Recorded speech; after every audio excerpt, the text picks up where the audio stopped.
અવતાર કાળમાં ભગવાન જેટલો સમય વ્રજ ગોકુળમાં રહેતા તેટલો સમય નંદ, યશોદા તથા ગોપીઓને ભગવાનના સંયોગને કારણે પરમાનંદની અનુભૂતિ થતી હતી.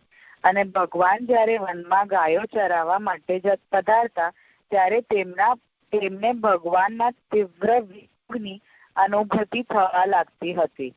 અવતાર કાળમાં ભગવત સેવાનો અવસર એ ભગવાનના સંયોગની અનુભૂતિ છે તથા અનવસર એ વિયોગની અનુભૂતિ છે.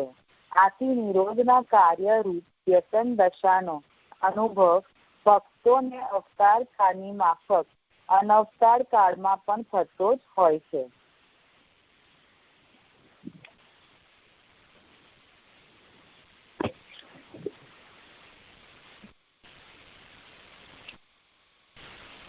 સમજાવી દે આને નિરોધ નું કાર્ય. કાલે આપણે ફર્સ્ટ પેરેગ્રાફ જોયું તો સેકન્ડ છે અને ટોટલ પૂરો વિષય એક્સપ્લેન કરી દેતા જે સમજાય.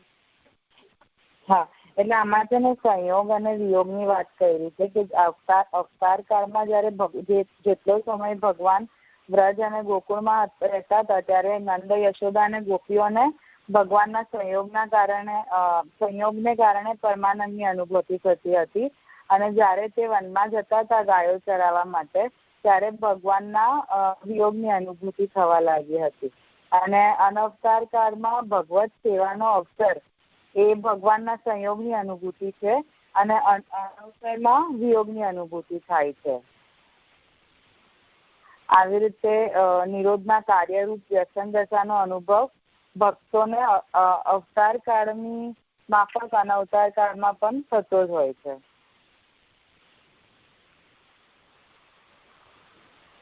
अर्थात कि वो इसका अर्थ ये नहीं समझना है कि जब भी हम निरोध को एक्सप्लेन कर रहे हैं तो निरोध का मतलब केवल निरंतर भगवत संयोग ही होता है, क्योंकि भक्ति मार्ग में महाप्रभु जी आज्ञा करते हैं कि जैसे भगवान का जो संयोग है वो भक्तों को आनंद देता है, उसी प्रकार भगवान का विप्रयोग भी लौकिक में दुख होता है, परंतु भक्ति मार्ग में भगवान का विप्रयोग भी फलात्मक होता है, क्योंकि उस अवस्था में प्रभु से जो हमारी दूरी है उसकी जो अनुभूति है वो भी भक्ति मार्ग में फलात्मक कही गई है. तो निरोध के कार्य के रूप में निरोध की अवस्था में भक्त की जो फीलिंग होती है उसे यहाँ इस तरह से समझा रहे हैं कि अवतार काल में भगवान जितने समय गोकुल में विराजते थे उतना समय नंदराय जी, यशोदा जी और गोपियों ने भगवान के संयोग के कारण परमानंद की अनुभूति की थी. और जब भगवान गाय चराने के लिए पधारते अथवा फिर बाद में आगे जाके हमेशा के लिए मथुरा, द्वारका आदि पधारे, तब भी गोकुल व्रज के जितने भी जीव थे उन सबको भगवान के जो विप्रयोग की अनुभूति हुई उसमें भी उनकी अनुभूति आनंदात्मक ही थी. अर्थात हम भागवत जी में वो चरित्र पढ़ते हैं तो कुछ ब्रजभक्त ऐसे थे कि जिनका भगवान के विप्रयोग में देह छूट गया, परंतु कुछ ब्रजभक्त ऐसे भी थे कि जिन्होंने भगवान के मथुरा पधार जाने के बाद भगवान के साथ उन्होंने इतना समय जो बिताया था और प्रभु ने जो जो भी लीला उनके साथ व्रज में विराज कर की थी उन लीलाओं का अनुसंधान करने में ही अपने आगे का पूरा जीवन बिताया.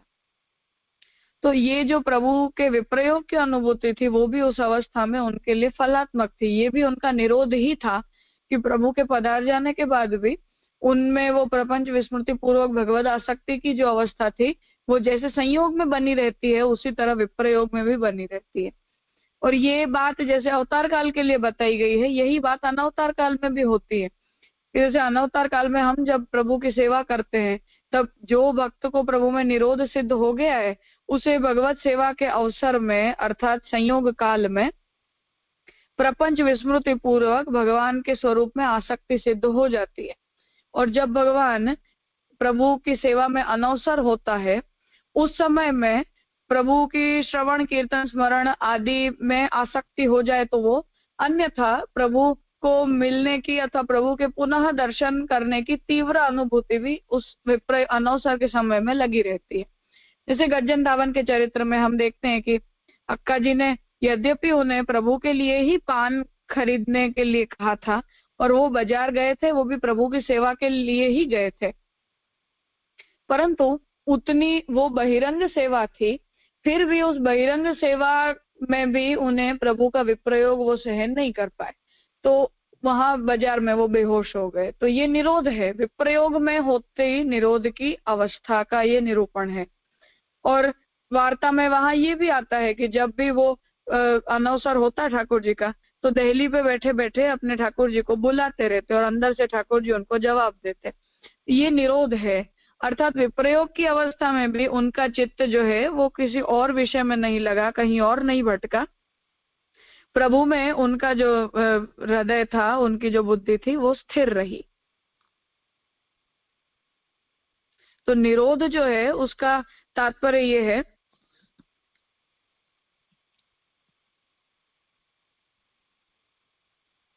कि निरोध की अवस्था में भक्त की जो अनुभूति होती है वो प्रपंच विस्मृति पूर्वक भगवद आसक्ति की है, और यही अवस्था उसकी संयोग काल में भी होती है और यही अवस्था विप्रयोग काल में भी हो सकती है।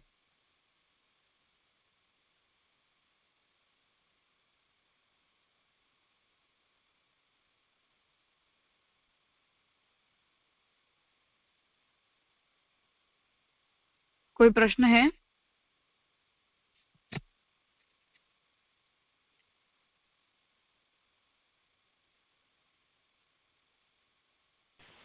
नहीं राजा। ठीक है, शेफालिकर आगे।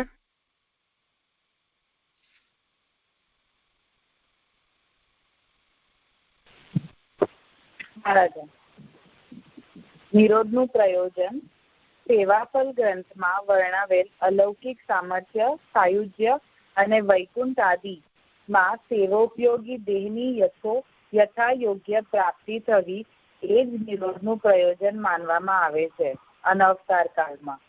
અવતાર કાળમાં તો ભગવાન પોતાની મનોહારી લીલાઓ તે દિવ્ય સ્વરૂપ દ્વારા ભક્તોને સર્વાત્મ ભાવ પ્રદાન કરતા હોય છે. જે ભક્તોને ભગવાનના તેવા સંયોગનું સુખ પ્રાપ્ત થતું નથી હોતું, તેઓને ભગવાન સાયુજ્ય મુક્તિ અથવા તો આશ્રય ભાવાપ્તિ પ્રદાન કરે છે. સેવા ફલમાં જે ફળને વૈકુંઠ આદિમાં સેવોપયોગી દેહની પ્રાપ્તિ નામ આપવામાં આવ્યું છે, તેને જ શ્રી ભાગવતમાં આશ્રય ભાવાપ્તિ કહેવામાં આવ્યું છે. પ્રપંચ વિસ્મૃતિ પૂર્વક ભગવદ આસક્તિ રૂપ નિરોધના કારણ, કાર્ય, સ્વરૂપ અને પ્રયોજનનો વિચાર કર્યા પછી હવે સાધન નિરોધ અને ફળ નિરોધની બાબતમાં પણ વિચાર કરી લેવો જોઈએ.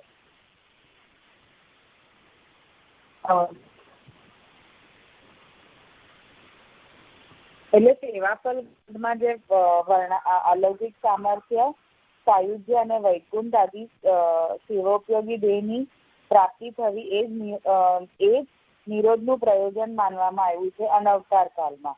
અને અવતાર કાળમાં તો ભગવાન પોતાની જે લીલાઓ છે, એટલે લીલાઓ દ્વારા જ ભક્તોને સર્વાત્મ ભાવ પ્રદાન કરતા હોય છે. અને જે ભક્તોને આ સંયોગનું સુખ નથી થતું, તેને ભગવાન સાયુજ્ય મુક્તિ અને આશ્રય ભાવાપ્તિ પ્રદાન કરે છે. અને સેવાફલમાં જેને વૈકુંઠ આદિમાં સેવોપયોગી દેહની પ્રાપ્તિ કીધું છે, એ જ શ્રી ભાગવતમાં આશ્રય ભાવાપ્તિ કીધું છે. એટલે બંનેનો મીનિંગ એક જ છે. निरोध के प्रयोजन से तात्पर्य ये है कि हमारे मन में यदि ये प्रश्न आए कि भगवान ने हमें अपने में निरुद्ध क्यों किया, या हमारे अंदर प्रपंच स्मृति पूर्वक भगवद आसक्ति की अवस्था कैसे आई, क्यों आई, तो उसका उत्तर ये है कि आगे जाके क्योंकि भगवान हमें सायुज्य, सेवोपयोगी देह की प्राप्ति अथवा अलौकिक सामर्थ्य, इन तीनों में से कोई फल प्रदान करना चाहते हैं, इसीलिए भगवान ने अपने में हमें निरुद्ध किया है. ये अनवतार काल की बात हुई, अर्थात हमारा जो निरोध सिद्ध हुआ है उसका ये प्रयोजन है.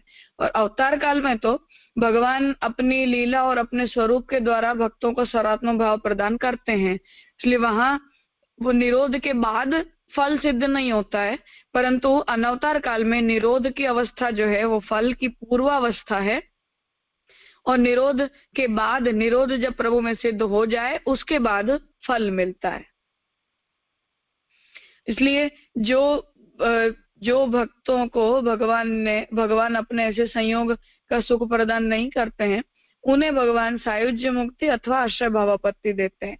अर्थात कुछ ऐसे जीव होते हैं कि जो भगवत सेवा नहीं कर पाए हो, अथवा उनका जीवन जो है वो भगवत संसर्ग वाले वातावरण में न बीता हो, परिवार के लोग जो है वो अवैष्णव हो, अथवा स्वयं कोई ऐसे समस्याग्रस्त हो, तो वो व्यक्ति भगवत सेवा नहीं कर पाता है। तो ऐसे व्यक्ति को अपनी देह, इंद्रिय आदि द्वारा भगवान के विप्रयोग की तीव्र अनुभूति होती है, और उस अनुभूति के परिणामवश अंत में उसे भगवान में सायुज्य मिल जाता है, अर्थात भगवान में वो जीव लीन होकर एकत्व को प्राप्त करता है। तो इन तीनों फलों की प्राप्ति ओवरऑल निरोध के बाद होती है। यहाँ जो आश्रय भावापत्ति शब्द दिया गया है, आश्रय भावापत्ति का अर्थ ही होता है कि भगवद रूप आश्रय की अनुभूति करना। भगवान ही सबके आश्रय है। आश्रय का मतलब अंतिम स्थान, जहाँ अंततः सभी को जाना है, वो स्थान भगवान ही है, ये आश्रय कहा जाता है।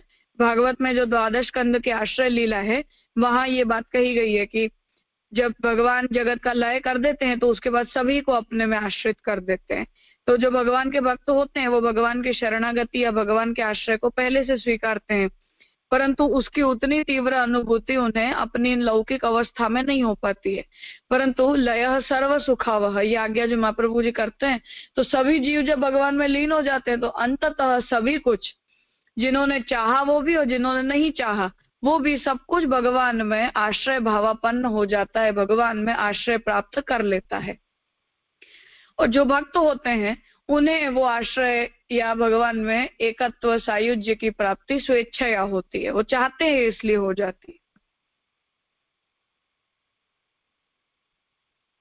तो निरोध के प्रयोजन का मतलब ये हुआ कि भगवान ने, जैसे महाप्रभु जी आज्ञा करते हैं कि भगवद रूप सेवार्थम तत्सृष्टि ही नान्यथा भवेत्, अर्थात इस पुष्टि सृष्टि को भगवान ने अपनी रूप सेवा के लिए ही प्रकट किया है। इसलिए जब हम इस सृष्टि में प्रकट हो जाएं, उसके बाद यदि हम वैष्णव परिवार में जन्मे हो, हमारे अंदर ऐसे संस्कार हो, पारिवारिक माहौल के कारण भगवत सेवा, भगवान की कथा, गुणगान आदि में हमारी रुचि हो, तो हमें जब अपनी रुचि दिखाई देती है तो वो रुचि का अर्थ हम ये समझते हैं कि हमारी भगवान में रुचि है, उसका मतलब ये है कि भगवान ने हमारा वर्ण दैवी जीवतया किया है।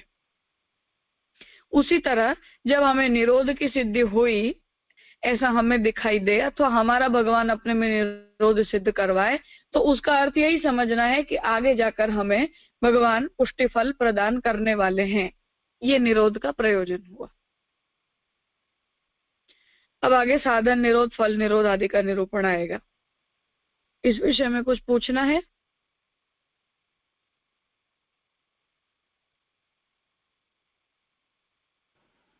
हेलो।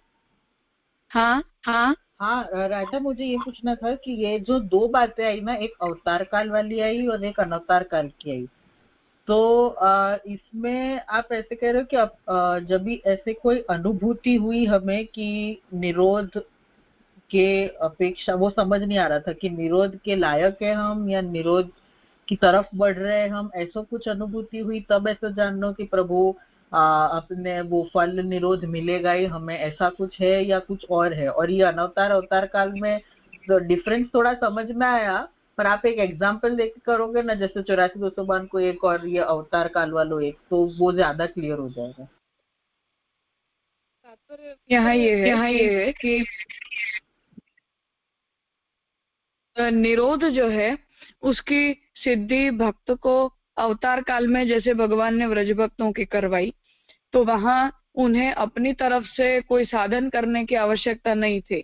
अर्थात जैसे हम अभी प्रयत्न कर रहे हैं अपने चित्त को भगवान में लगाने का, अथवा अपने हृदय, अपने अंतःकरण में भगवत भक्ति को स्थिर करने का, ऐसा कोई उपाय उन्होंने नहीं किया था व्रज भक्तों ने।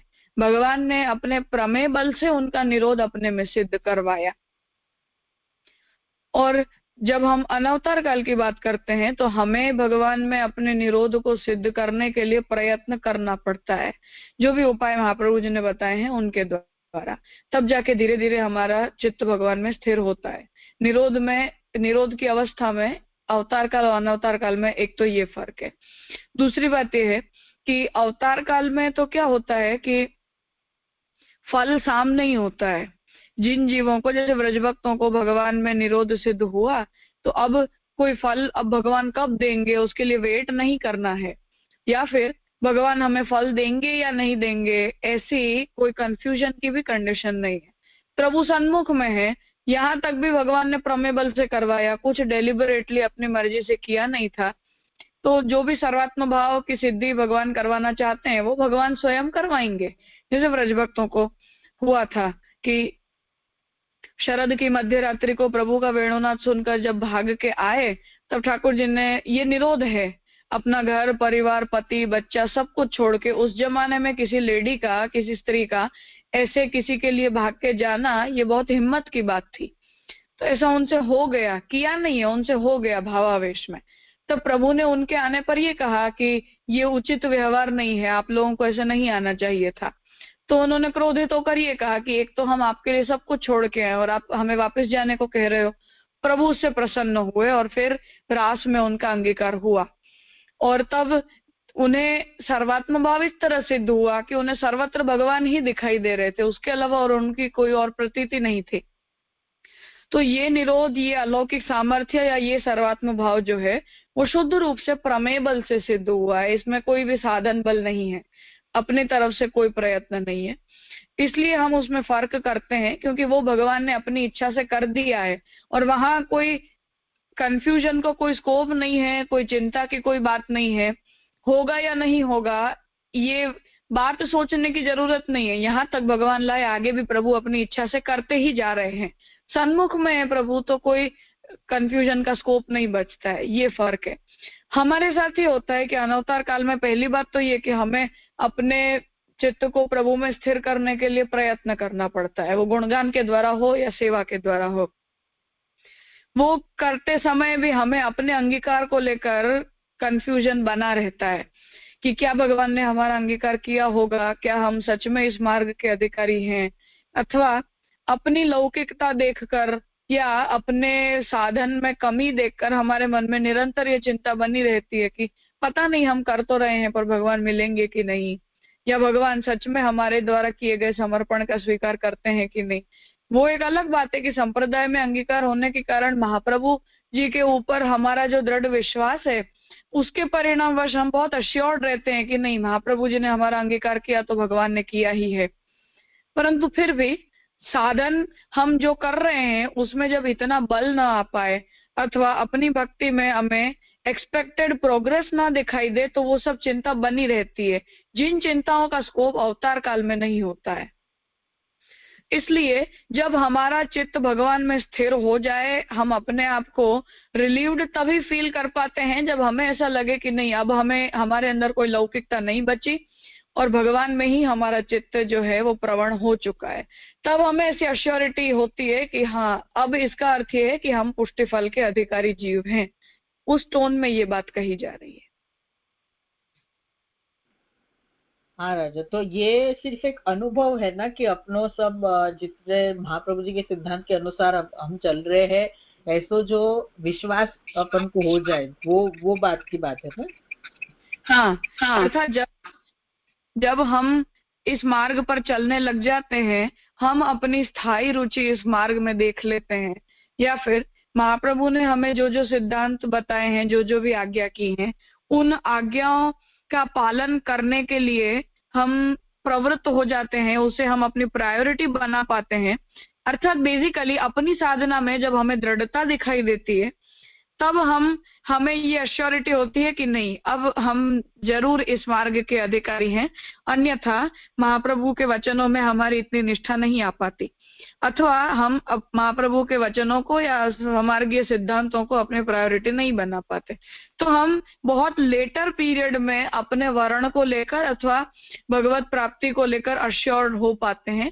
ये चिंता या ये कंफ्यूजन जो है वो अवतार काल में नहीं होता है। उसका दोनों ही कारण है, एक तो भगवान का प्रमेय बल और दूसरा भगवान का निरंतर सन्मुख होना। हाँ, क्लियर हो गया।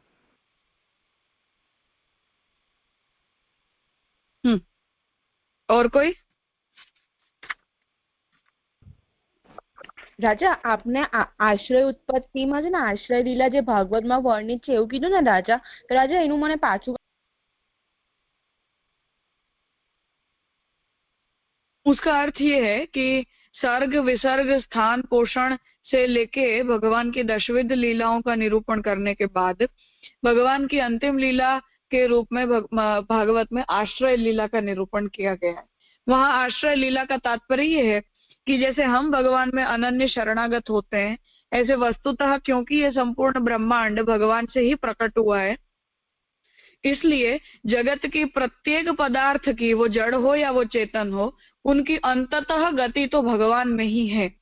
पर ये अनुभूति हमारी नहीं बन पाती है, ये फीलिंग हमें नहीं आती है, क्योंकि हम जो है वो अपने आप को संसार की अवस्था में अथवा लौकिक अवस्था में भगवद आश्रित अथवा भगवान के नियामकत्व में स्वीकार नहीं पाते हैं अथवा फील नहीं कर पाते हैं। वो अनुभूति भगवान के जो भक्त होते हैं उन्हें तो भगवान की शरणागति का स्वीकार कर लेने के बाद हो जाता है, परंतु फिर भी हरि सर्वम निजेच्छातः करिष्यति, इतना दृढ़ विवेक तो फिर भी हमारा अपनी सांसारिक अवस्था में नहीं बन पाता है। इसलिए यहाँ ये कहा जा रहा है कि इसलिए जब हम फलावस्था में पहुंचते हैं तब उस आश्रय भावापत्ति की हमें फीलिंग होती है कि अब हम भगवान में आ गए, अथवा अब हमारी गति, अंततः गति जो भगवान में होनी थी वो हो गई। ये अश्योरिटी हमें तब जाके, या ये फील हमें तब जाके होता है।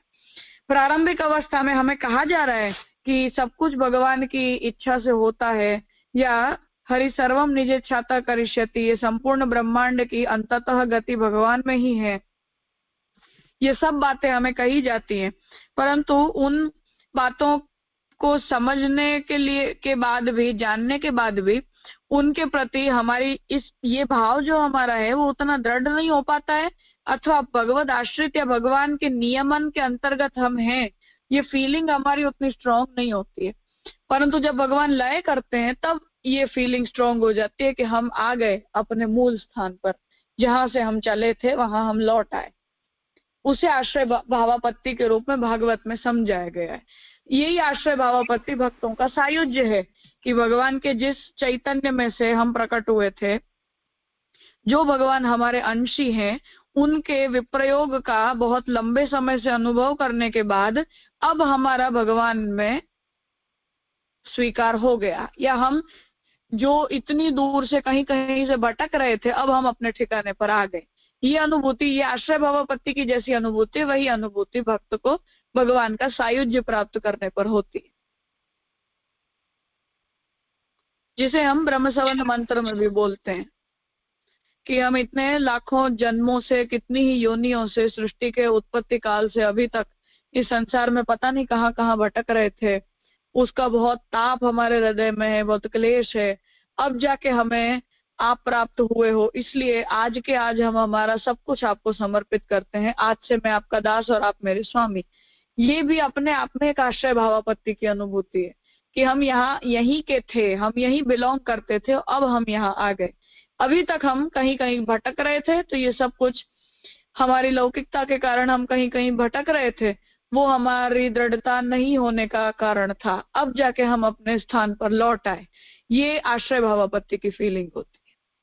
ये भक्तों को हो जाती है, जो भक्त नहीं होते हैं उन्हें नहीं हो पाती है, तो उन्हें जब भगवान अपने में सबका लय करते हैं तब उनका आश्रय सिद्ध होता है भगवान। જી રાજા, સમજમાં સરસ આવ્યું, પણ રાજા અહીંયા એવું કીધું છે કે સેવાફળમાં વૈકુંઠ આદि સેવા ઉપયોગી દેહની પ્રાપ્તિ એ સેવાફળમાં કીધું છે અને આશ્રય ભાવાત્મ્ય ભાગવતમાં કીધું છે।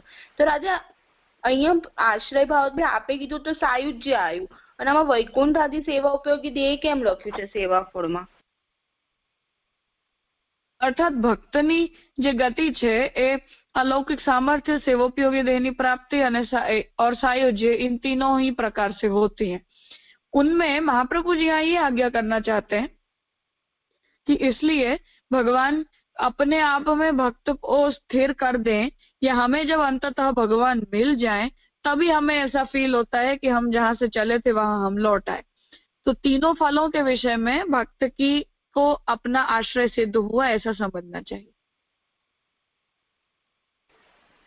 જી રાજા, એટલે આપણું કર્તવ્ય સેવા જ છે, એ આપણે આશ્રય ભાવ ઉત્પત્તિથી આપણને ફીલ થશે એવું સમજવાનું ને રાજા? हाँ बिल्कुल। જી રાજા, સમજમાં।